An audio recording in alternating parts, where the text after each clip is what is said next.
Mistrustful.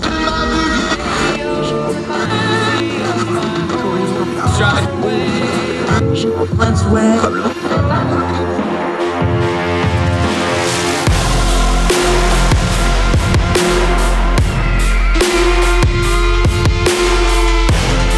With your host, Andrew Donaldson.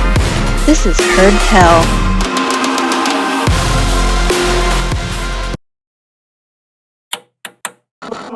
Mistrustful.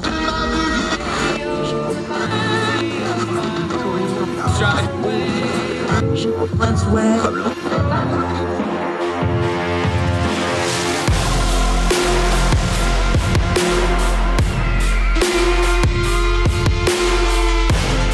With your host, Andrew Donaldson. This is Heard Tell. Welcome back to Heard Tell. Okay, this is going to be a little bit complicated, but this is a very important topic we need to work for.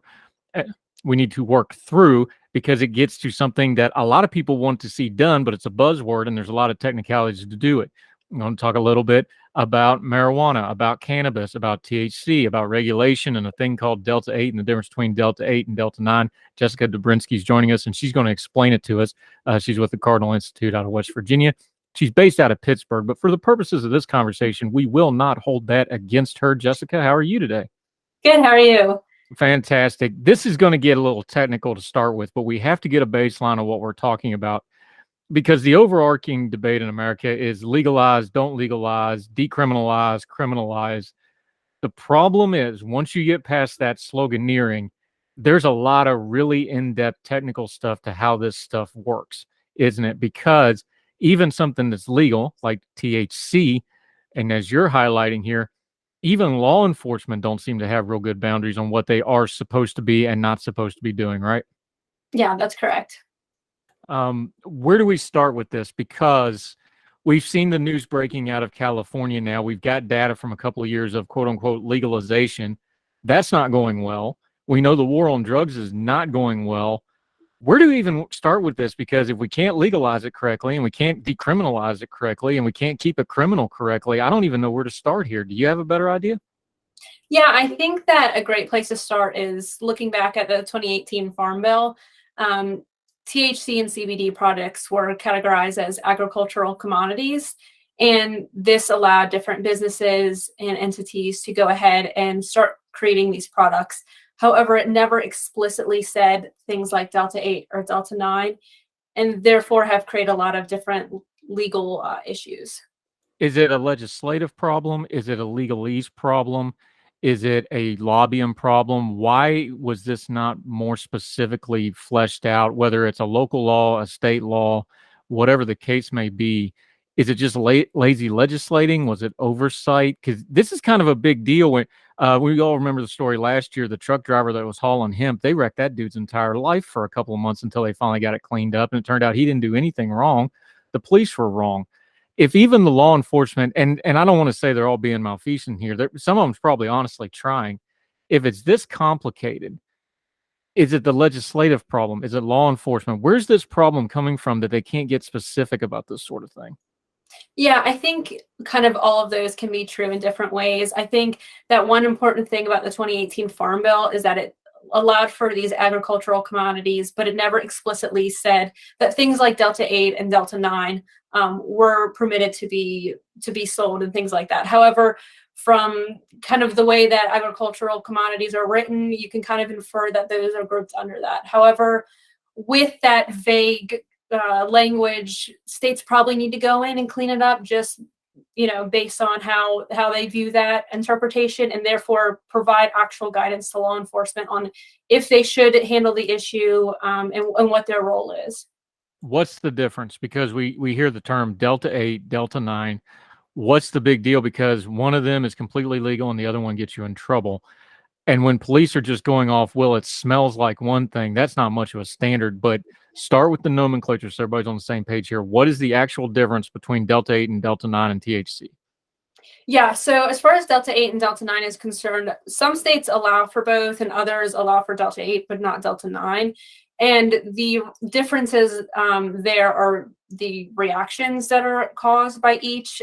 Delta-8, from what I understand, is a little bit more mild in its contents, whereas Delta-9 has a stronger component of THC in it. Now, the other part of this is because smoke shops, there's still a lot of laws on the books about drug paraphernalia. And again, here's another term that needs to probably be defined a lot better than it is. You touched on this. Part of the problem here is legal smoke shops are selling THC. They're selling cannabis adjacent products that are legal or are being legalized depending on the local laws. But they have other products. They'll have, glass pipes, whatever the case may be. Part of what we're dealing with here is law enforcement has been trained for generations of where there's one, there's the other, right? So if there's drug paraphernalia, there's going to be drugs. Is this also a training problem? Is it a culture within law enforcement of trying to kind of de-learn what they've always been? Because you wrote about this. They're going in these shops, and these shops have to remove this stuff. It's thousands of dollars of inventory. This is probably make or break for a retail store for something like this to happen. Is that part of the story here too? Yeah, absolutely. And I don't think necessarily the full blame is on law enforcement in this issue of drug paraphernalia. I think there is definitely an old school way of thought, but at the same time, a lot of states have these outdated laws on the books. And just by simply having a glass pipe, which can be used for multiple things, tobacco being one of them, it puts a lot of businesses in weird positions and creates kind of enemies out of law enforcement that shouldn't exist. Let's talk about some of those laws because they've tried to clean some of this up. You highlighted the 2018 Farm Bill legalized, quote unquote, agricultural commodities. What that was meaning was things like hemp, like CBD, like THC that was Delta-8, not the Delta-9 that we already got into the sticky wicket of that. But even in that bill, they didn't include the name of the cannabis-based projects, such as the Delta-9 that should be illegal. So again, even when they're trying to fix it, they're not really clearly differentiating here. Yeah, exactly. And one interesting thing too is that the Ninth Circuit back in May actually had a ruling on this exact issue, and they said that it was allowed to be sold, but or allowed to exist, but they never really spoke to the fact of interstate commerce. So again, it's still, despite going to the courts, is having some gray areas. And again, not to beat up on law enforcement because this isn't all their fault. But what happens is when they don't have specific guidance like that, they're always going to lean towards the crackdown side of the house, right? That's just their natural inclination on this. But now you're not talking about, illicit criminals or back alleys. You're talking about small business owner. We've all seen the smoke shop and the vape shop and the strip mall, right? That's who's getting cracked down on here. That's commerce, that's jobs, that's economic stuff, right? Yeah, absolutely. What is the economy for this stuff? Because I don't think people realize how big this is. You touched on it. The CBD market. See, I even have trouble saying it. The CBD market sales are projected to be up to around 16 billion by 2026. That would be in line with what the e-cigarette industry is doing. Small business owners, you highlighted, I'm reading this from your piece, small business owners in North Carolina saw the store welcome its largest revenues from year-to-year sales of Delta-8 products ever. You just talked about the Ninth Circuit ruling in May. Where's this going? Is it going to continue to work its way through the courts? Do these shop owners have some legal recourse to try to fight this in court? What's going to be the future of this over the next coming years, you think? I think the deciding factor on where these nuances will be cleared up is actually going to be in state departments of agriculture. They oversee a lot of this stuff, and they hand down a lot of instructions to law enforcement. And by allowing them to have a little bit more control and ownership on these commodities will absolutely clear up some loose ends. Now, how is this overlapping with legalization efforts? So places like California, where they have some legalization, not as much as what people probably think it is, but it's highly regulated. We've seen the headlines now. It's a mess. It's creating black markets. It's not going well. Let's just leave it at that. What kind of overlap does that go into trying to regulate the rest of the country where this stuff isn't legal? Because this just adds to the chaos, doesn't it? Yeah, absolutely. And I think, again, it's going to depend on each state. But I think one thing that legislatures should keep in mind is harm reduction. And that harm reduction must first and foremost accept that drugs will never be completely gone. They will always exist no matter how much we want them to go away. And in order to kind of mitigate some of those harder drugs and and getting people off the things that can actually kill them, marijuana is a really great way to do that. And so I think once people start to come away from this old school thought and really consider that, I think it'll be far more popular than we realize.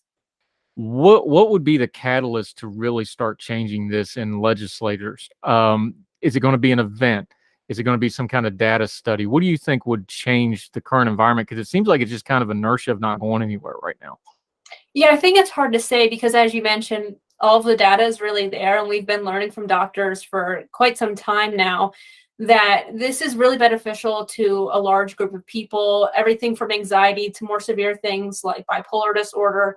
And again, we've seen studies that it helps people who are dealing with severe illnesses like cancer as well. So honestly, I think Delta-8 and Delta-9 really are kind of the gateway to more acceptance in the public. And I think that's why these laws are so crucial to clear up.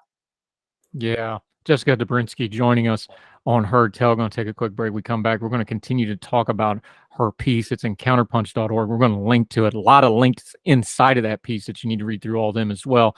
Going to talk about what people actually use this for. It's not just illicit drug use, mental health needs, and how the regulation and the laws need to adapt for those purposes as well. Jessica Donbrisky joining us on Heard Tell as we continue right after this.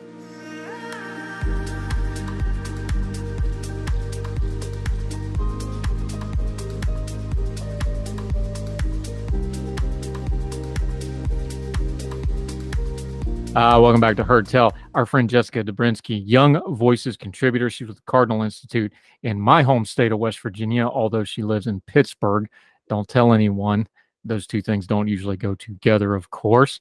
Sorry, we're a little salty over the Pitt game last week. Jessica, you wrote about it in your piece here.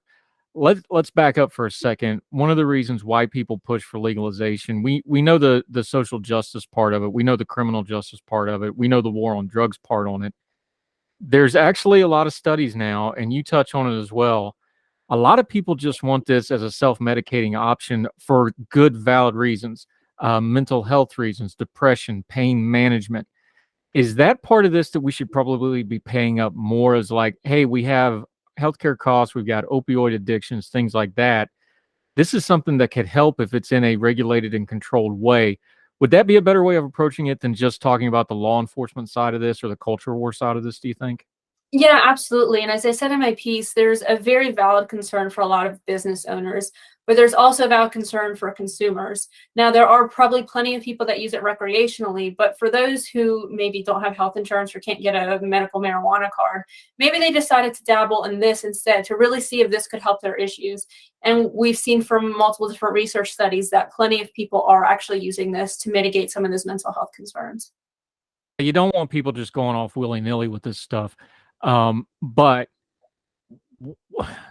again, why can't they just write some plain language stuff like, hey, your doctor can prescribe this or your mental health care provider can prescribe this. We know the scheduling debate, which is a little bit different, but it kind of overlaps the Delta-8, Delta-9 thing you're touching on. Is it addressing the scheduling? Is it something that should be pushed through the healthcare side of a healthcare reform? What's the best avenue to attack it when it comes to things like this? Because, you even got people like the VA advocates are saying, hey, this could help our mental health folks with things like PTSD. You have people, cancer patients and others like, hey, this is a pain management thing, so we can stop giving them these opioids that are causing all these other problems. What's the avenue to talk about this better? Because until you change the conversation, you're probably not going to get any traction on it. What's a better way to have the conversation, do you think? Yeah, again, I think starting with the Farm Bill and clearing up that language is a great start because right now with unclear language, and as we're seeing with law enforcement, it's being interpreted as something very legal and something we're still not allowed to do. So allowing that language to be cleared up and see that it's a valid business, it's a valid product, will definitely start to make the changes. And then from there, we can talk about scheduling. Now, of course, the Farm Bill is a federal piece of legislation. Part of this is because the states all have their different way of dealing with it. Some of that's baked into our system. You're always going to have different laws state to state. Would it be more beneficial to do some kind of an amendment or fix the Farm Bill? They could pass, a 1 or 2 page fix for something like this, just clean up language. They do that all the time. Yeah, again, clearing up those nuances is really just, I think, the perfect start. And then from there, I think is when state legislatures can start to act on it, whether they want to expand whatever the federal government decides those things fall under, or whether they want to keep it a little bit more strict.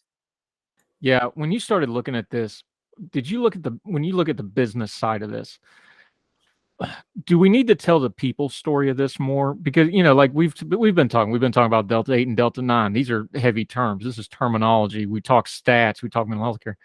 When you just sat down to write about this, you go across the human stories, right? You go across the businesses that are in trouble. Talk about those for a minute, because sometimes I think we get too wonky with our policy. Talk about some of those personal stories that kind of put a face on this sort of a topic. Yeah, so two states, Kentucky and Georgia, were the most recent to have issues with this. And one of the shop owners said that it felt like it was a big raid, and that they were having so many drugs, and it was a lot bigger of a deal than it was. And then another shop owner received a letter saying that they were responsible for illicit substances that were causing illness or death to children. And so it's a lot of pointing fingers without a whole lot of conversation. And so it's causing a lot of business owners, again, to really be hurt by these circumstances. Yeah, and one of my things has always been is we should have a criminal justice system that doesn't create more criminals if we can help it, and that seems to be what we're doing here. Jessica Donbrisky joining us. What got you on this topic? Because you don't accidentally Google Delta-8 and Delta-9 variants of CBD, right? What is it that hits you about this as you do your research, as you work with things like Cardinal Institute and Young Voices, and you're a freedom-loving person? What sucks you into a topic like this of like this needs to be addressed? Yeah, so unfortunately, West Virginia, despite all of the good things about our state, are known for a lot of bad things, one of them being the opioid epidemic. So when I saw that Kentucky was starting to try to change these laws and enforce things that I knew could actually help people get off of opioids, I started to perk my ears up a little bit and research the topic a little bit more. And that's when I realized there, again, are a lot of those nuances that definitely need to be cleared up for people like West Virginians.